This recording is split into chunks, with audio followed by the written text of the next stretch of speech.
This is what the world sounds like to you. But this is what I hear. My name is Seema Mistry. I have Cogan syndrome, which has left me with lifelong deafness. Life never used to be like this. Everywhere I go, I'm surrounded by sound that I can't hear. My condition first started in October 2007. I woke up deaf one morning and it hasn't come back since. As part of my illness, I suffer from tinnitus. The sound is always there. At its worst, it actually is like an orbing sound. That is the ultimate, you need to stop whatever you're doing.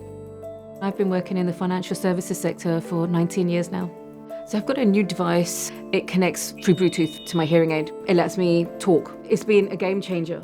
Generally speaking, my online banking app is pretty good. I try to make a change on my mobile banking app. When you get to the end of the bot service, the only option you have really is to call. I'm not very good with an accent if I don't know what I'm expecting to hear, especially if they're on the phone. So the only way I could overcome this was going into the branch. Obviously that's more difficult because I'm now having to sit there and lip read you. It's a lot to take in and it gets very tiring. Everything from just looking at you, making sure you're not moving. Can I see you? Are you in my periphery? Is there any background noise? Is that going to distract me? Is my tinnitus really bad that day? It could have probably been managed better where I didn't need to physically go in, having closed captions, for example, if it was a video.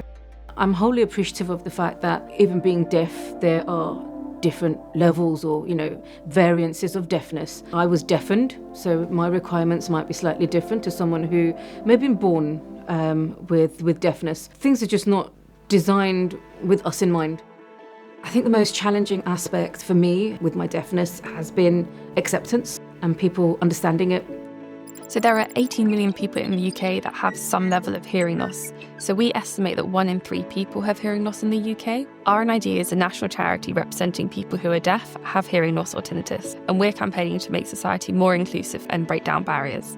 We estimate that 1 in 7 people in the UK have tinnitus, which is around 7 million people in total. As more and more bank branches are closing and more people are moving to remote banking, it's really important that services and products are designed with the needs of deaf people and people with hearing loss.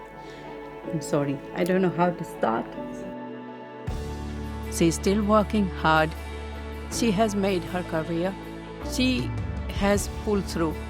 Banks really could benefit from having someone from the disability community involved. The value that we could add when you're building something like this, you're actually building with us in mind.